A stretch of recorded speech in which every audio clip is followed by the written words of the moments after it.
I talked a lot about the astroturfing for bad TV shows, bad video games, and bad movies. But what's also becoming apparent is the attempts at astroturfing to downplay good films, good movies, and good books, right? We see this all the time in all sorts of different ways, but one of the things that's really getting me right now is just seeing how, like, the entire YouTube community in lockstep tried to push this idea that the primary defense for the Super Mario Galaxy movie was it's for kids. And this is very obviously not true. You know, if you go to a theater, if you see people with their families, you see people having fun, okay? Everyone comes away from this movie thinking it's reasonably good. But when you look at, like, the discourse online and you see, like, Maximilian Dude or, like, Moist Critical trying to do their AstroTurf thing, they keep doing this thing where they keep repeating terminology and phrases to try and make them go viral and try to make them seem as if this is like the universal consensus. You know, the two things I've noticed is the It's a Kids movie and Jangling Keys.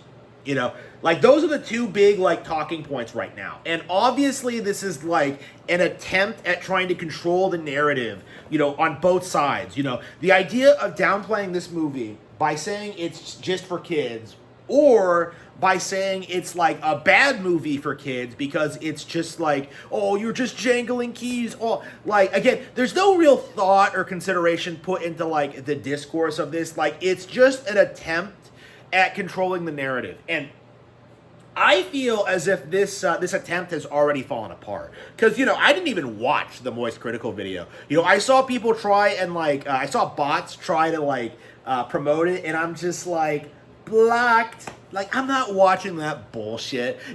I don't want to hear that guy's take on anything for any reason, because I know what he's like. He is a parasite. He is a grifter. He is an awful human being that no actual person would ever watch. The only reason anybody cares about his boring 10-minute long vlogs is because a bunch of bots are pretending like he's some deep, insightful guy.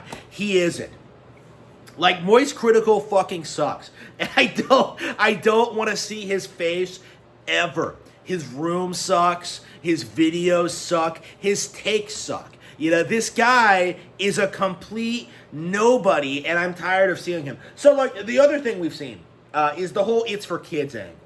Right? And I've seen this take a lot of forums, because I've seen people do this thing where they're like, oh yeah, I took my kids to see it and they hated it. Oh, I'm so upset at how my kids didn't like this movie. Like, we've seen a couple of people do this, but I think the most notorious example is Max Dude. Now, if you know anything about Max Dude and how he covers Nintendo content, you know that this is not someone who can be taken seriously, someone who has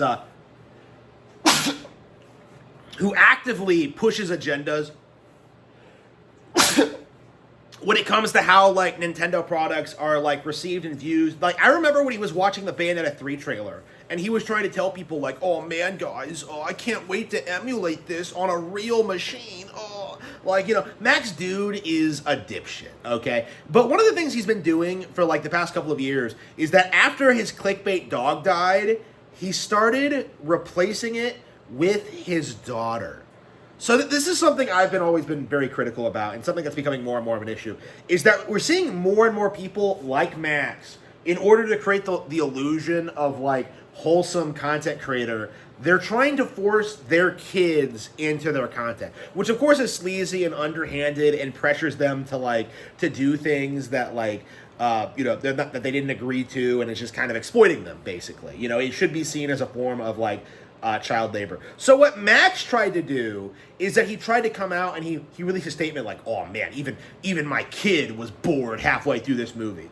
And, like, of course, a lot of people immediately called him out on it for, like, you know, trying to exploit his child, trying to grift on it, trying to downplay the Mario movie, trying to, like, do whatever he possibly could to, like, downplay this film.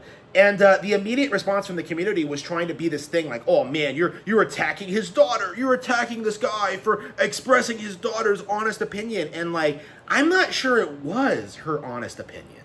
Like, that's my thing about this, is that I know enough about Max Dude where, I see him trying to, like, release a statement like this, and I immediately, like, call it out for what it is, like a giant grift.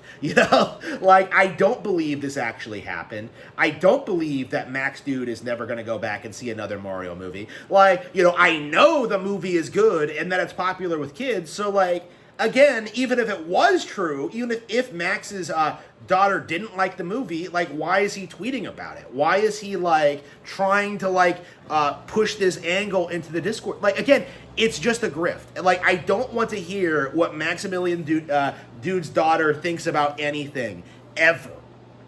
And that's just kind of my mindset on this, is that all of the criticisms lobbied at the Super Mario Galaxy movie are just like an attempt at trying to gaslight people into thinking it's, like, not as good as it actually is.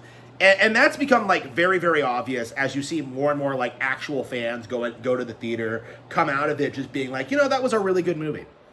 Like, everyone agrees on this front. And I'm actually, like, kind of, going through all of, like, the best sequels ever made. I've kind of realized, like, yeah, this is better than, like, Avatar 2. This is better than, like, Avengers Endgame. This is better than, like, Terminator 2. It's better than, like, Princess Mononoke and Spirited Away. I'm going through, like, this list of all these movies. It's better than Coco. Like, again, it really does need to be spelled out, like, how good this movie actually is. And we're still in this process where, like, the industry thinks they can, like, control what people think about this, but it's just not going to work. And no matter what, like, what buzzwords they come up with and what narrative they invent, like, the simple fact of the matter is the Mario movies have proven themselves to be a successful, viable franchise. They will continue to get several sequels later on down the line, and they will continue to spin off into other movies with other characters, with other storylines, and potentially, like, other animation studios. Because I know this has been, like, a major cope in the animation spheres, that, like, Illumination is the absolute worst. Why is it better than what Sony Pictures produces then? Why did this movie do better than GOAT? Why did this do better than, like, any of the Spider-Verse movies? Could it be because Nintendo is better than Spider-Man? Could it be that the Mario movies are better than Into the Spider-Verse? Like, it's going to be a long while until we get people, like, accepting this, that this movie franchise is here to stay, that it's successful, that people genuinely like it, and that it's not nostalgia. And they're going to pull out all the stops to try and, like, deny reality. It's going to be just like it was during the Wii era. This is kind of like the film equivalent of that period. It really does remind me of that, where the Wii was, like, clearly established, like, the original Super Mario Galaxy is one of the best games ever made. Games like Twilight Princess and Brawl were these beloved titles, and yet the entire community was just like, I'd rather play Mass Effect. I only play mature games for mature gamers with deep storylines. Yeah, where'd that get you? Okay, all your favorite studios are shut down now, and Nintendo is bigger than ever. Okay, like, this is the same phenomenon, is that we're seeing, like, moviegoers do everything they possibly can to deny reality, and it just isn't gonna stick. None of their narratives or buzzwords, reviews, YouTube coverage, like, nobody cares about any of that, because in the simplest possible way, the simplest way to explain it is that people genuinely enjoyed this movie, and no amount of pretending that, like, my daughter didn't like it, or it was a bad movie, or, like, jangling keys is going to change that.